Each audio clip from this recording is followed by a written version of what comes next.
अकाल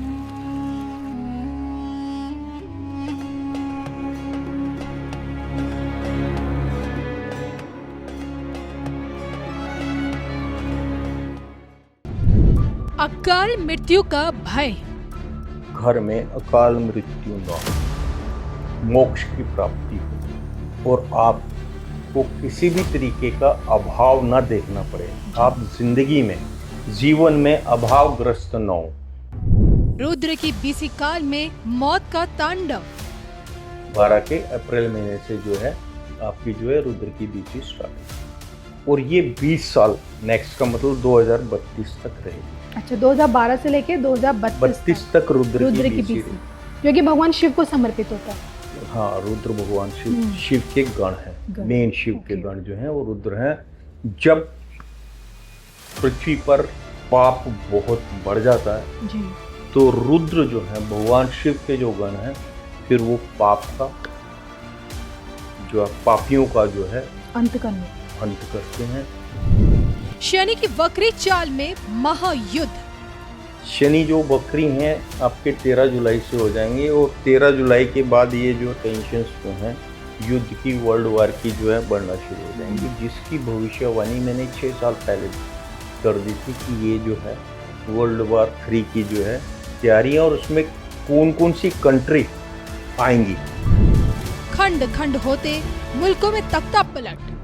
कि 5 टुकड़ों की भविष्यवाणी की थी और चाइना के 9 टुकड़ों की भविष्यवाणी की थी। तो चाइना के 9 टुकड़े प्लस चाइना के लिए मैंने ये भविष्यवाणी की थी कि यहाँ तख्ता पलट होगा। नक्शे से मिट जाएगा मुल्कों का नामो निशान। आपका जो रुद्र की बीसी है, इसमें कम से कम 5 से 7 कंट्रीज जो हैं नक्शे से साफ हो। राष्ट्रभक्त विश्वविख्यात सुदर्शन चक्री ज्योतिषाचार्य श्री संत बेता अशोका जी ने दिखाई अंतिम विश्व युद्ध की संपूर्ण पिक्चर, वो भी सिर्फ और सिर्फ धर्म ज्ञान पर। नमस्कार, धर्म ज्ञान के दर्शकों का स्वागत है और मैं हूं आपके साथ कविता राणा। पिछले 6 महीनों में हमने 6 बड़े हादसे देखे। जनवरी में महाकुंभ भगदड़ जो मची, फरवरी के महीने में आपने दिल्ली रेलवे स्टेशन में भगदड़ देखी, मार्च में पटाखा फैक्ट्री में अग्निकांड, उसके बाद अप्रैल में पहलगाम आतंकी हमला जिसमें धर्म पूछकर आतंकियों ने हिंदुओं को निशाना बनाया, और जून के महीने में अहमदाबाद प्लेन क्रैश। और इन अप्रिय घटनाओं में जितने भी लोगों की मृत्यु हुई, क्या उन्हें अकाल मृत्यु की श्रेणी में रखा जाएगा? यही जानने के लिए आज हमारे साथ मौजूद है राष्ट्रभक्त विश्वविख्यात सुदर्शन चक्र ज्योतिषाचार्य श्री संत बेता अशोका जी। सर, सबसे पहले तो पुनः धर्म ज्ञान में आपका स्वागत है। सर नमस्कार। सर, आपसे जानना चाहूंगी, अप्रिय घटनाएं बैक टू बैक 6 महीनों में हमने देख लिया, अब आगे के 6 महीनों में क्या कुछ होने वाला वो भी आपसे जानूंगी। लेकिन अकाल मृत्यु क्या होती है, और जब इन दुर्घटनाओं में हमारे अपने, जब हम अपनों को खोते हैं, तो क्या उन्हें अकाल मृत्यु के तौर पे देखा जाता है? देखिए, बहुत अच्छा प्रश्न है और रिलेटेड टू अभी जो चल रहा है उससे बहुत रिलेटेड है। हर एक आदमी के दिमाग में एक प्रश्न है कि अकाल मृत्यु क्या होती है। देखिए, अकाल मृत्यु जानने से पहले आपको पता होना चाहिए कि हर युग की आयु क्या है। आयु क्या है? जब आप जन्म लेते हैं उससे मृत्यु के बीच का जो पीरियड है, जिसे आप जिंदगी कहते हैं, वही आपकी आयु है। तो सतयुग की जो आयु थी वो थी 1 लाख वर्ष जी। उसमें बचपन होता था 10,000 वर्ष का। तो 10,000 वर्ष तक बच्चा माना जाता था, और उसके बाद जो है उसकी पूर्ण आयु जो होती थी 1 लाख वर्ष की, और उस 1 लाख वर्ष को भी जब तब से वो आगे बढ़ा सकते थे जी। उसके बाद आया आपका द्वापर, त्रेता, नहीं द्वापर पहले आएगा ना, उसके बाद द्वापर की जो आयु है वो थी 10,000 वर्ष, और उसमें बाल्यकाल, बचपन जो है 1,000 साल का। उसके बाद आया आपका त्रेता। त्रेता में जो आयु थी मनुष्य की वो थी 1,000 वर्ष जी, और बचपन था 100 साल का। उसके बाद आया आपका कलयुग। कलयुग में जो पूर्ण आयु है वो 100 साल मानी जाती है। और उसमें बचपन 10 साल का माना जाता है। लेकिन ज्योतिष गणना में विषमोत्री में 120 साल लेते हैं, अष्टोत्तरी में जो है आप 80 साल की आयु लेके चलते हैं। नॉर्मली इस टाइम जो चल रहा है वो 80 वर्ष जो है कलयुग की पूर्ण आयु मानी जाती है। और 80 वर्ष हम कलयुग की पूर्ण आयु को मानते हैं, तो उसमें बाल्यकाल जो है 8 वर्ष तक। तो आप देखेंगे 8 वर्ष तक के बच्चे को हम बच्चा ही मानते हैं। उसके बाद थोड़ा बड़ा होता है, वो समझदार आ जाता है, इतना समझदार हो जाता है कि लगता है कि हाँ भाई वो प्रौढ़ हो चुका है। तो ये है आयु का ज्ञान। अगर आपने जन्म लिया, आपने कलयुग में जन्म लिया है, तो आपकी पूर्ण आयु 80 वर्ष से पहले अगर आप की मृत्यु हो जाती है जी, और वो भी एक्सीडेंटल या किसी बहुत ही खतरनाक बीमारी से या फिर किसी भी दुर्घटना में मृत्यु होती है, तो वो अकाल मृत्यु में आता है। जी, तो जितनी भी लोगों की मृत्यु जो है कलयुग के पूर्ण आयु से पहले होती है, तो उनको हम अकाल मृत्यु में लेते हैं। लेकिन आजकल का जो समय जो चल रहा है उसमें अगर आप 60 से 75 के बीच में भी अगर आयु प्राप्त कर लेते हैं, तो वो भी आपकी पूर्ण आयु में होती है। और उसके बाद आपका जब तक आपका ध्यान ये सब चीज़ों को काउंट करते हैं, तो आपकी आयु में एडिशन होता जाता है और आप जो है पूर्ण आयु को प्राप्त करते हैं। सर देखिए, आपने हमें अकाल मृत्यु क्या होती है ये तो समझाने की कोशिश की है। मैं आपसे जानना चाहूँगी कि बीते कुछ सालों में मैंने ये अनुभव किया है, हम खबरें बनाते हैं तो बैक टू बैक जो एक्सीडेंट्स होते हैं उसमें ज़्यादातर बीते कुछ सालों में जो युवा पीढ़ी है देश की, वो अकाल मृत्यु को प्राप्त हो रही है। मतलब आप देख सकते हैं कि 20 से 25 साल या 30 साल, 30 से 35 साल के जो युवा हैं कार एक्सीडेंट में या किसी दुर्घटना में मारे जाते हैं। और ये सिलसिला, ये आंकड़े अचानक से बढ़ रहे हैं बीते कुछ सालों में, जबकि अगर मैं देखा जाऊँ तो 15 साल पहले की स्थिति ऐसी बिल्कुल भी नहीं थी, या 10 साल की स्थिति आप कह सकते हैं। ठीक, इसके पीछे का क्या कारण है? देखिए, अकाल मृत्यु तो दुर्घटना के कारण जो भी मृत्यु होती है वो अकाल मृत्यु में आती है। चाहे वो एक्सीडेंट है, चाहे वो डूब के है, चाहे वो गिर के है, चाहे एयर क्रैश है, या आप युद्ध में मारे जाते हैं, कोई भी किसी भी तरीके की मृत्यु दुर्घटना से जिसमें मृत्यु होती है वो अकाल मृत्यु में आता है।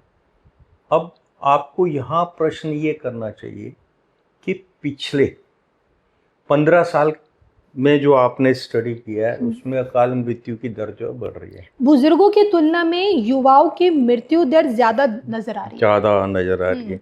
तो अभी आपका प्रश्न ये होना चाहिए कि अकाल मृत्यु से किस तरीके से बचा जाए। अकाल मृत्यु से किस तरीके से बचा जाए। देखिए, जिसने जन्म लिया है उसकी मृत्यु तो अवश्य हो। जन्म और मृत्यु के बीच का जो पीरियड है वो आपकी जिंदगी है, और जिंदगी जो है कलयुग की पूर्ण आयु होनी चाहिए। अगर पूर्ण आयु नहीं है तो आप अकाल मृत्यु का शिकार हो। अकाल मृत्यु से किस तरीके से बचा जाए?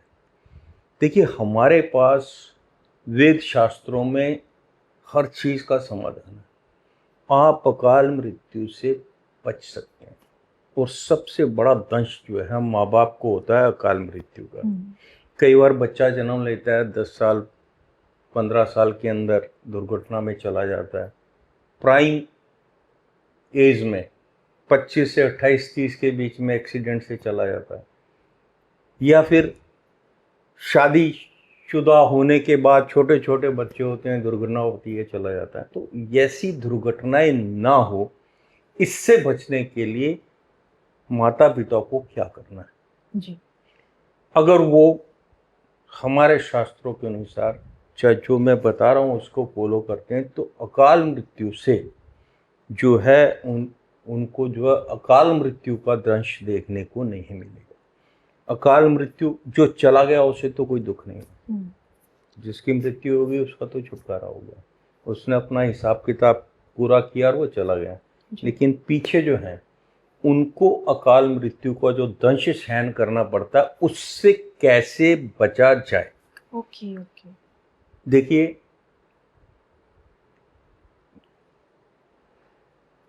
तीन देव हैं हमारे, ब्रह्मा, विष्णु और महेश। ब्रह्मा जी जो हैं, जो आयु के कारक हैं। भगवान विष्णु जो हैं, वो आपका लालन पालन, और भगवान शिव जो हैं, वो जब आपका कर्मों का हिसाब किताब पूरा हो जाता है तो वो जो है मृत्यु का कारक बनते हैं जी। तो अगर आप अकाल मृत्यु से बचना चाहते हैं तो आपको भारत में जो 12 ज्योतिर्लिंग हैं उनके दर्शन का अगर आप संकल्प ले लेते हैं, देखिएगा, मैं ये नहीं कह रहा हूं कि आप जाके तुरंत करना शुरू कर दीजिएगा।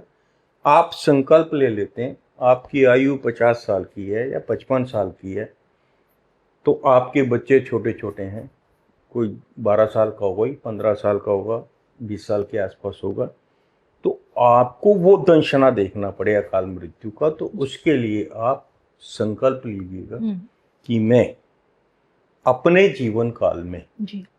जो है 12 ज्योतिर्लिंगों का दर्शन करूंगा। द मोमेंट आप 12 ज्योतिर्लिंगों के दर्शन के लिए निकलते हैं या ज्योतिर्लिंगों के दर्शन का आप संकल्प लेते हैं, तो भगवान शिव जो है मृत्यु के जो कारक हैं, जो वो सृष्टि की रचना जो है वो भगवान आपके ब्रह्मा जी ने की। भगवान विष्णु का जो है सृष्टि को चलाने का, खाना पीने का पूरा बंदोबस्त हो भगवान विष्णु का, और भगवान शिव जो है वो फाइनली सृष्टि का संहार करते हैं। तो आप उनके 12 ज्योतिर्लिंगों के दर्शन का अगर संकल्प लेते हैं तो आपके परिवार में आप जो है अकाल मृत्यु के दंश से बच सकते हैं। अब 12 ज्योतिर्लिंग के बारे में आप जानते हैं कौन कौन से हैं। आप 12 ज्योतिर्लिंग हैं, काशी विश्वनाथ, त्र्यंबकेश्वर महाराज, महाकाल, ओंकारेश्वर महाराज, सोमनाथ जी, नागेश्वर महाराज, उसके बाद आपका केदारनाथ, और उसके बाद आते हैं आपके ऐसे क्या बोलते हैं, सोमनाथ बता दिया। उसके बाद आपके आते हैं रामेश्वरम महाराज, शिव जी का जो ज्योतिर्लिंग है वहाँ। उसके बाद मल्लिकार्जुन, मल्लिका अर्जुन के बाद वैद्यनाथ जी, और वैद्यनाथ के बाद भुवनेश्वर। तो इन ज्योतिर्लिंगों पे जाकर आप दर्शन करते हैं। आपकी पहली प्रार्थना ये होनी चाहिए कि प्रभु आप मृत्यु के जब पूर्ण आयु हो जाती है तो आप जो है हमारे परिवार में किसी की भी अकाल मृत्यु नहीं होनी चाहिए जी। जो हमारे परिवार में जिसने जन्म लिया वो अपनी पूर्ण आयु करके जाए, और हमें जो है अकाल मृत्यु के दंश से दंश ना देखना पड़े। तो इसके लिए आप वहाँ जो भी श्रद्धा से करें, और जब तक आप ये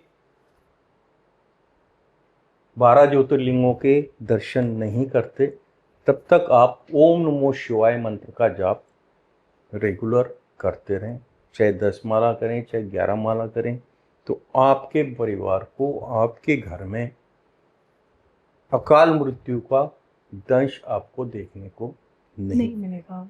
जी। दूसरा मकसद क्या होता है, आपने जन्म लिया, उसके बाद अपनी आयु पूरी की, कलयुग की आयु पूरी की, तो उसमें एक ऑब्जेक्टिव और होता है कि आपको जो है मोक्ष मिलना चाहिए। जी। मोक्ष के लिए 4 धाम हैं, आप चारों धाम पे विजिट करिएगा। मोक्ष के दाता है।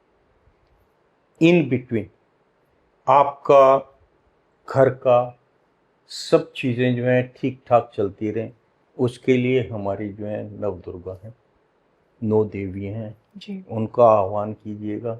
और जितने भी शक्तिपीठ हैं, मेन तो देवियाँ 9 हैं, लेकिन जितने भी शक्तिपीठ हैं वहाँ जाकर आप जो है प्रार्थना करें, आपके घर में सुख समृद्धि रहेगी, किसी जी। चीज़ की आपको कमी नहीं रहेगी। तो सनातनी होने के नाते घर में अकाल मृत्यु न हो, मोक्ष की प्राप्ति हो और आपको किसी भी तरीके का अभाव ना देखना पड़े, आप जिंदगी में जीवन में अभावग्रस्त न हो, तो आपको मृत्यु से, अकाल मृत्यु से बचाव के लिए 12 ज्योतिर्लिंगों के दर्शन, जी।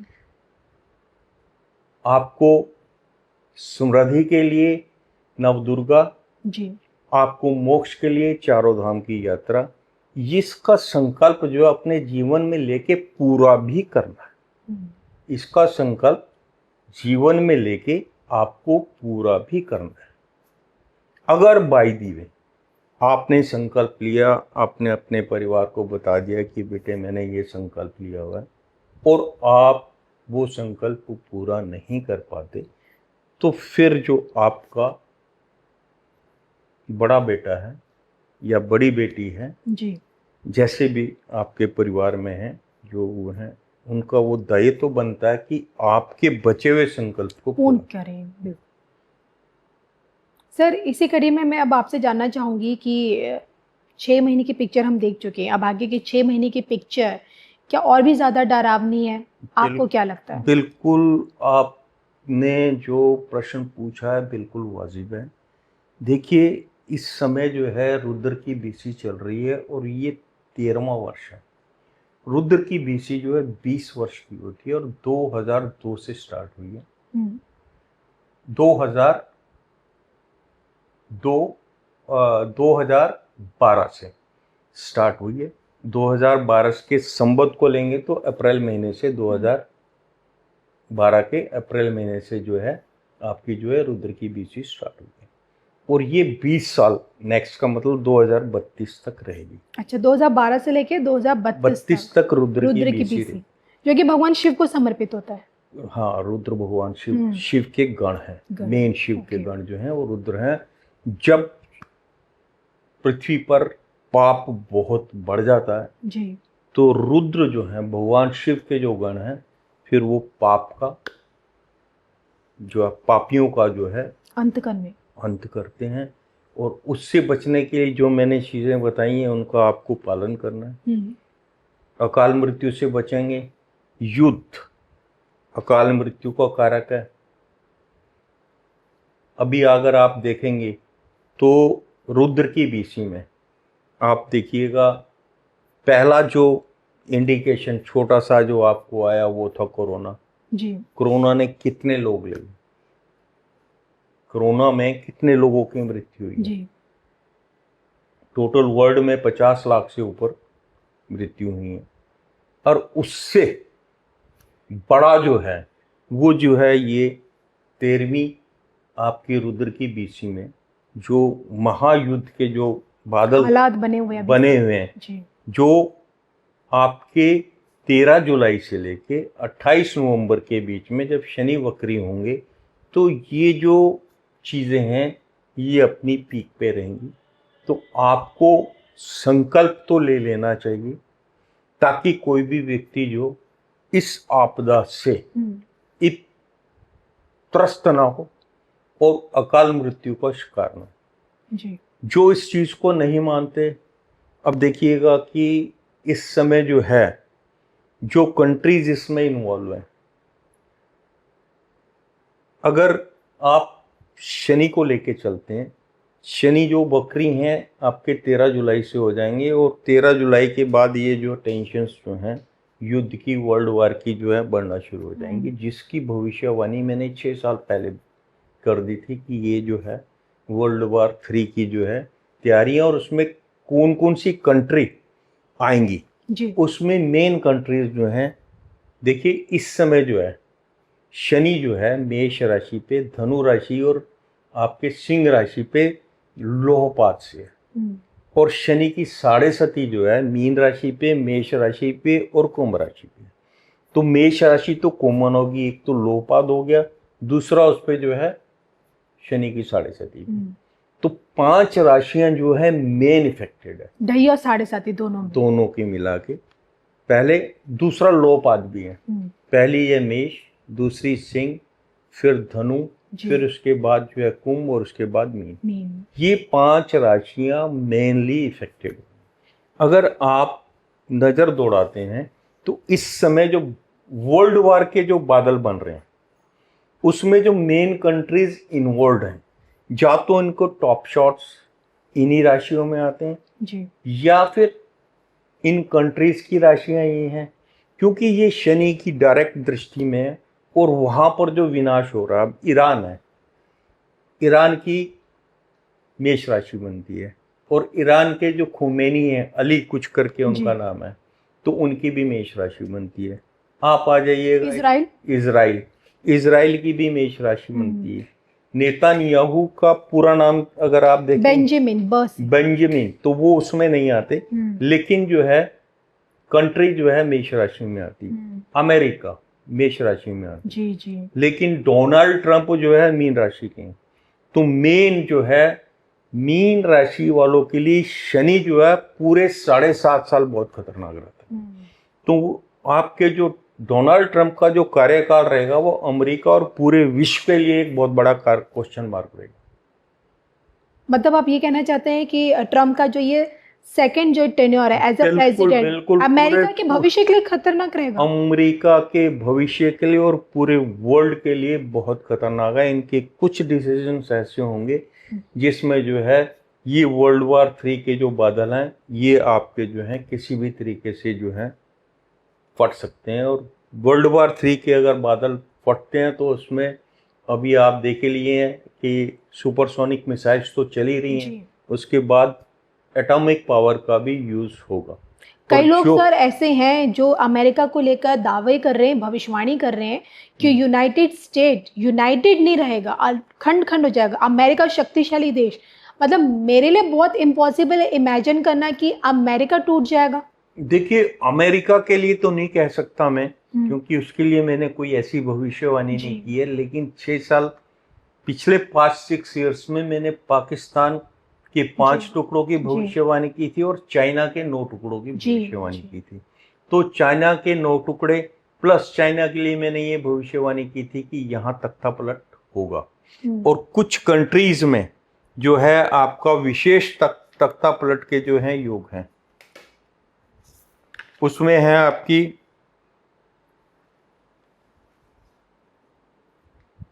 और ये सारी चीजें होंगी रुद्र की बीसी में, यानी कि 2012 से लेकर 2032 तक, जिसमें विश्व में यूक्रेन, रशिया, चाइना के कारण और अमेरिका के कारण जो है वर्ल्ड वार 3 के जो है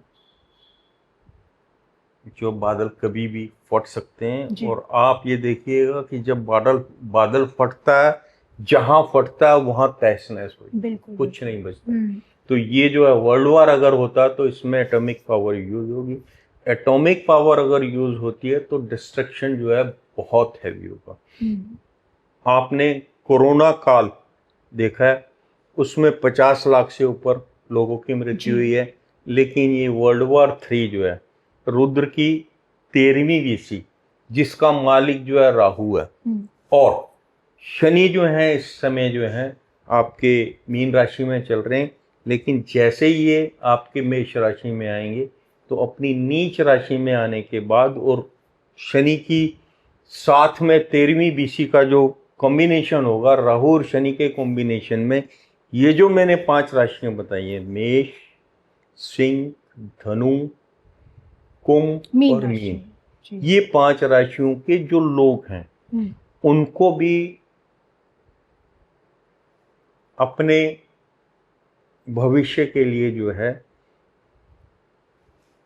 धर्म कर्म में, दान पुण्य में जो है अपना ध्यान लगाना चाहिए, ताकि उनको इन राशि के लोगों का डिस्ट्रक्शन भी ज़्यादा हो। जी सर, देखिए हम यहाँ पे वर्ल्ड वॉर की बात कर रहे हैं। मैं आपसे जानना चाहती हूँ कि हमारे सामने जो एक युद्ध विराम की रेखा खींची गई है, अगर बात मैं करूँ इजराइल और ईरान की, क्या लगता है क्या इजराइल ईरान के बीच में जो अमेरिका ने जो युद्ध विराम की रेखा खींचने में जो मदद की, जो हमें दिख भी रहा है कि भाई कहीं ना कहीं ये शक्ति से शांति की ओर जा रहे हैं, आपको ऐसा लग रहा है क्या जिस तरह की बातें सामने आ रही हैं? देखिए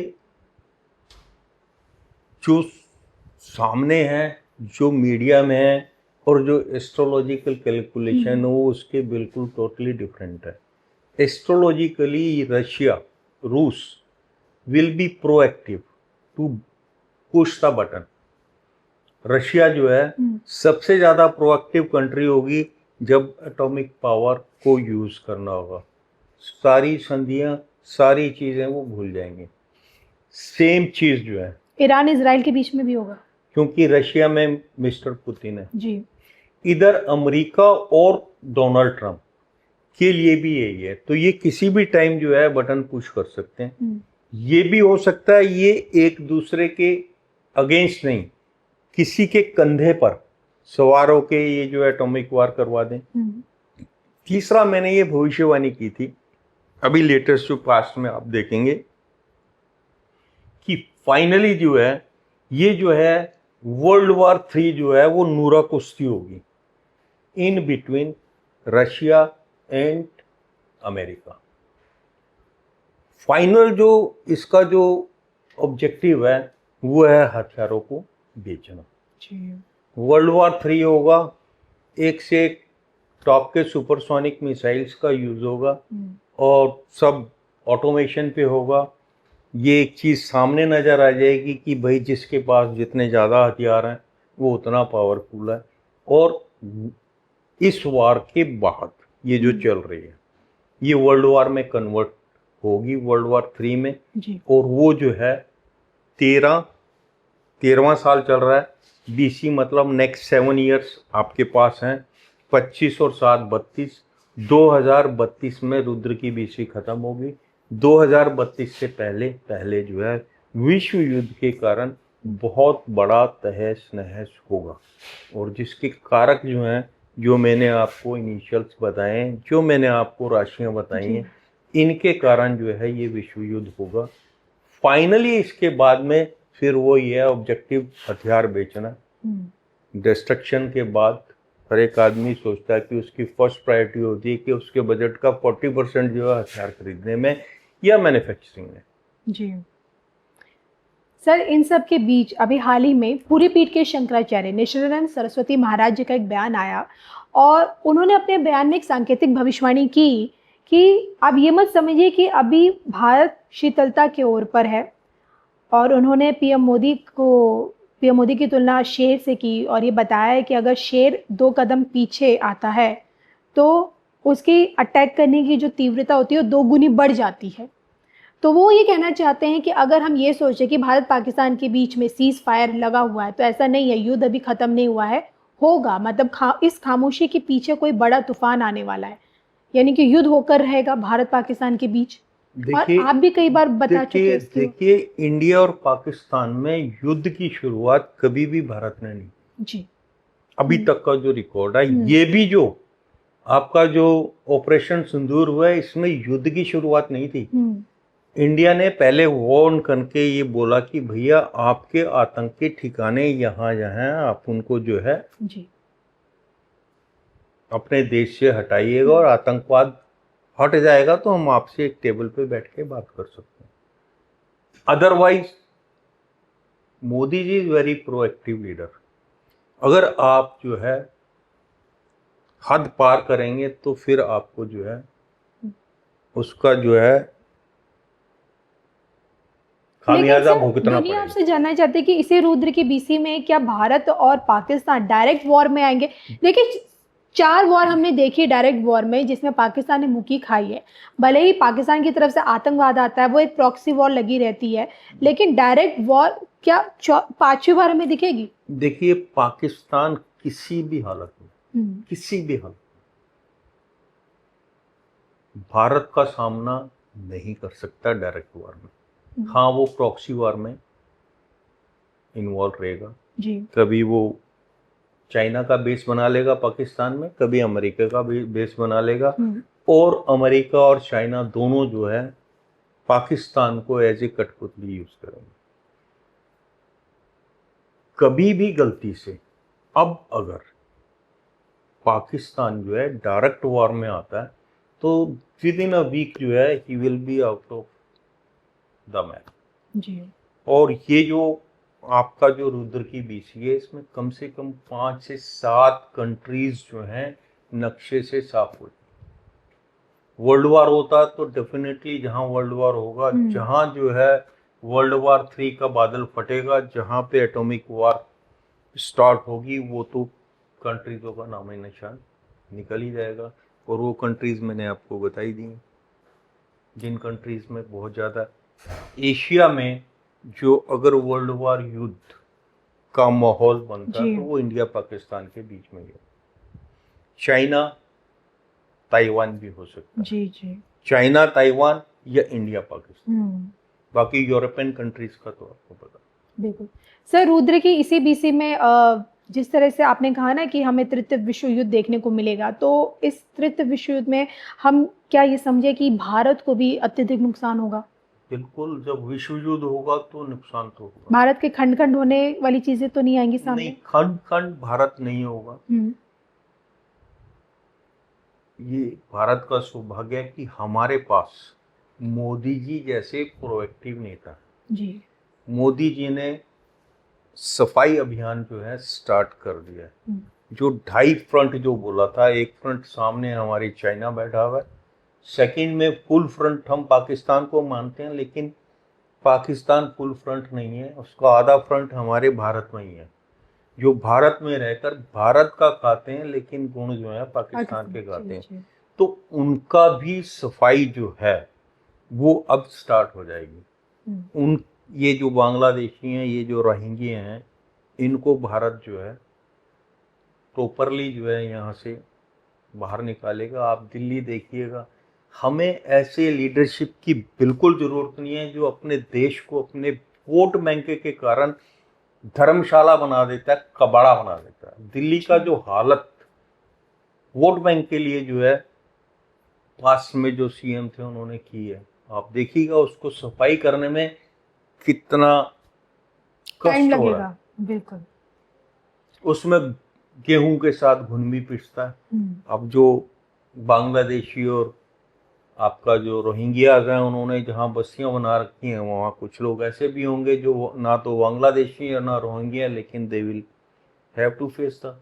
जी बिल्कुल। तो वीडियो की शुरुआत हमने अकाल मृत्यु को जानने से की थी और श्री संत अशोका जी ने हमें बताने की कोशिश की कि किस प्रकार से अब रुद्र की बीसी के रास्ते तृतीय विश्व युद्ध की तस्वीर हमें ज़रूर देखने को मिल सकती है भविष्य में। आपको क्या लगता है? अपने विचार शेयर करके हमें ज़रूर बताइएगा और इसी के साथ मुझे और श्री संत अशोका जी को, हम दोनों को ही अनुमति दीजिए। नमस्कार।